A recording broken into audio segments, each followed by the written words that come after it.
Start. Hello everyone, my name is Meet Panchal and we are going to be doing financial reporting today. So what is financial reporting? Financial reporting is nothing but the preparation and presentation of your financial statements. Now in case of preparation and presentation of your financial statements, the company prepares its statement of profit or loss, statement of financial position. Now what are the things which are inclusive in profit or loss and the statement of financial position? So in case of profit or loss, it is related to the incomes and expenses that the company gets. So say for example that the company has sold any goods and it is generating some cash inflows from it. So that is some sort of revenue that is generated by the company, which is related to the statement of profit or loss of the company. Okay. Now if there are any sort of stationary expenses that have been incurred by the company, so those stationary expenses will be considered as an expense for the company. And if there are any sort of assets or liabilities is nothing but a bank loan taken by company for an example, so that would be considered as a liability for the company. And any sort of asset like any plant and machinery bought by the company, which the company is using in order to generate cash flows by producing or anything, then in such a case it shall be considered as the company's asset.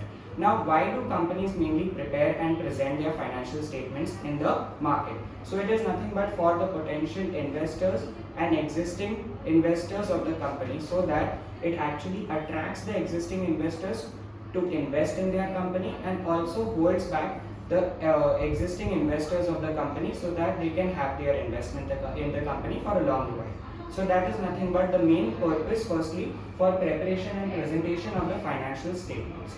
Okay, so they are also concerned about preparing and presenting the financial statements to show it off to other market participants in the market, but mainly it is for the potential and the existing investors in the market. Now, in case of preparation and presentation of your financial statements, there are certain accounting standards which determine that how can an item be classified as an asset or a liability, or how it will be classified as an income or an expense. So that is determined by nothing but the IAS and IFRS. Okay, so IAS is nothing but the International Accounting Standards and IFRS is the International Financial Reporting Standards, which are determined by nothing but the two accounting bodies, that is IASB and IASC. Okay, so IASC is an accounting body which is internationally recognized. You can see which was internationally recognized. It was established in 1973 with the purpose of actually developing the financial standards. Okay, but it got dissolved in 2001. Okay, it got dissolved in 2001 and it was actually replaced by IASB. Okay, that is International Accounting Standards Board. So the accounting standards which are actually developed by IASC are known as International Accounting Standards, and the accounting standards which are developed by IASB, those are known as your International Financial Reporting Standards. Okay. Now in case of IAS and IFRS, there are certain IAS which has been overlapped by the new IFRS, because IFRS is introduced by IASB which was developed later. So whichever are the IAS which are not required in case of your preparation and presentation of financial statements, they are not to be used anymore. So there are some IFRSs and some IAS which have not been overlapped yet, which still holds importance in case of preparation and presentation of your financial statements.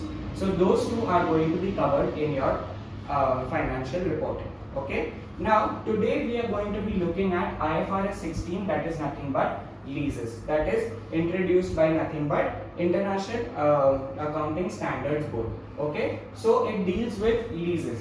Now what does a company actually do when it wants to purchase an asset? So the company purchases an asset by paying cash, or the company might opt for taking a bank loan for making the purchase of that asset. But the company might also have a budgetary option to save the expenses, the financial expenses related to the purchase of that asset, and there comes in existence your leases. So the company does nothing but company has only the purpose to use that asset. So the company takes that asset only for the purpose of using it. Okay. So in case of leasing, there is a lessor and there is a lessee. Okay, So the company who's actually taking the asset on lease for the purpose of using it is known as your lessee, and the company who provides that asset on lease is known as the lessor. Okay. Now in case of your lessor and lessee, the one thing is that the lessor provides that asset to the lessee for making the use of it, and in return the lessee makes some payments to the lessor, because obviously some payments are needed. Why would the lessor do that in favor of the lessee? Okay, so there are some payments made by the lessor and the asset is given to the lessee. So in case of lease, you have to determine exactly what asset has been provided. Okay, so there has to be a distinguished asset.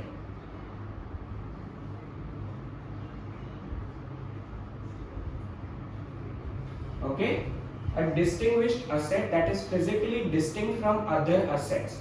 Now the lessor might have many assets, but he might have given only one bus or only one machinery to lessee for the use. So it shall be distinct from all the other assets that the lessor has in his with him in his inventory or wheresoever. Okay, so it shall be a distinguished asset which is provided by the lessor to the lessee within the contract of lease. Okay, now what does the lessee get? The lessee actually gets the right to control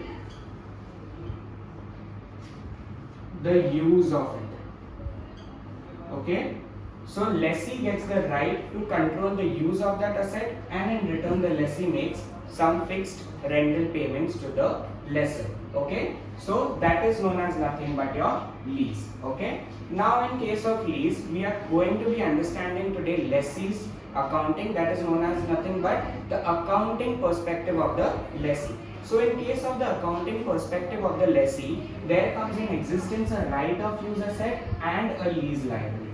Okay, so what are these two things? It is nothing but the lessee obtains an asset, okay, and it does not obtain the control of that asset. He just obtains the possession of that asset for the purpose of using it.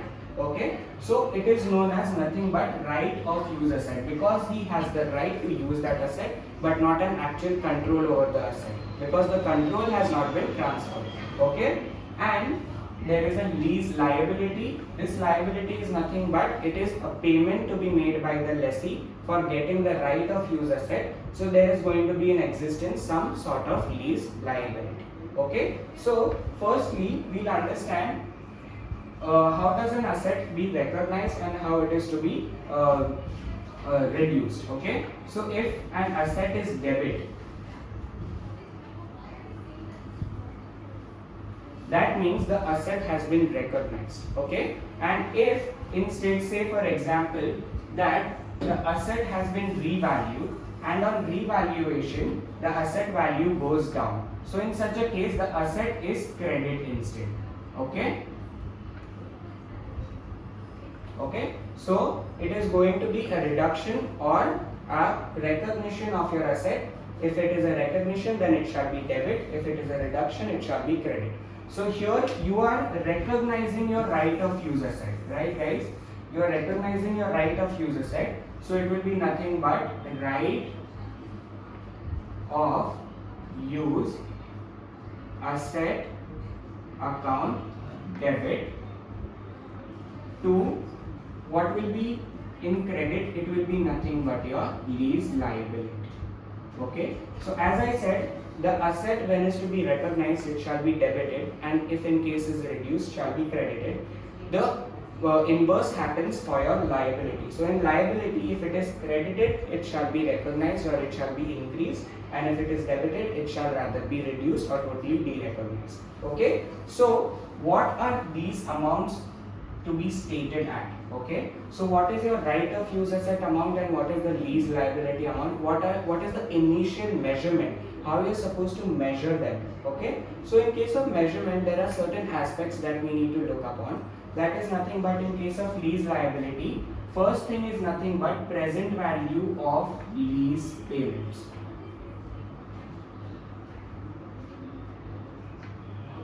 Okay, so the lessee makes the lease payments, right? So we have to present value the lease payments, because say that the lessee has entered today in a contract of lease, okay?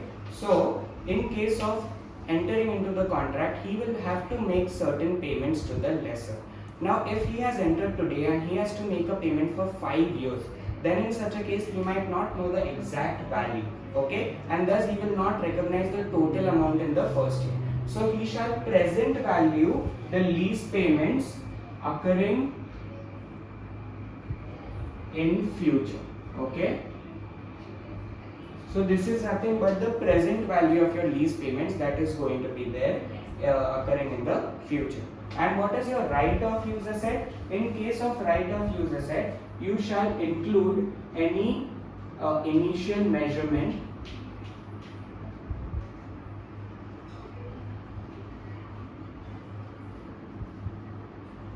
of lease liability. Okay, so firstly you will include any initial measurement of lease liability. And why do you actually include that in your asset? Because you know that you have to make certain payments, so that becomes an expense for you. But you are stating it as your liability and also recognizing an asset, because those payments are eventually not going to be a loss for you. You are going to obtain some sort of benefits from the usage of that asset, and thus it is to be considered in your initial measurement of your right of use asset. This amount will be added, okay. Now there are more accounts in case of your right of use asset. That would be any in relation to the direct costs, initial direct costs,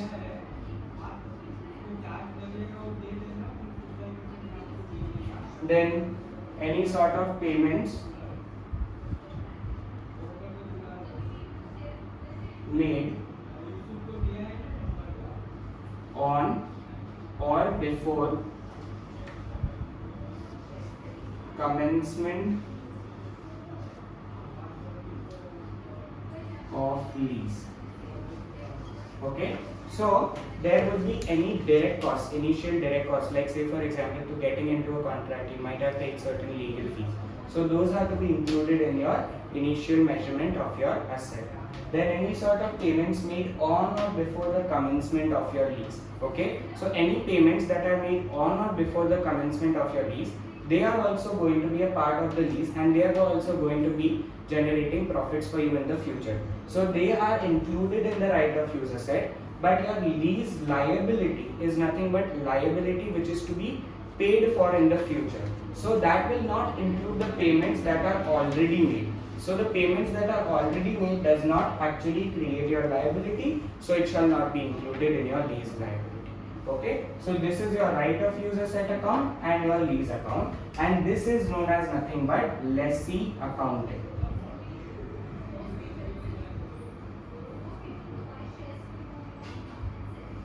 Okay, so this is nothing but from the perspective of the lessee, that he will recognize some sort of asset because he has got some sort of asset as per the lease contract, and simultaneously he is going to recognize some sort of lease liability.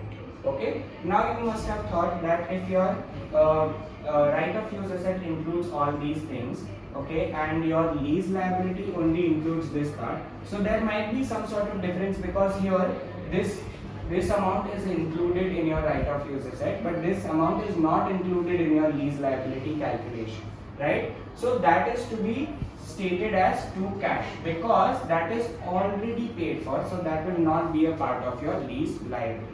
Okay, so this is nothing but the initial measurement of your lessee accounting, that how will he actually measure the right of use asset and the lease liability in his accounting. Okay, I hope this is clear to you all. Yes.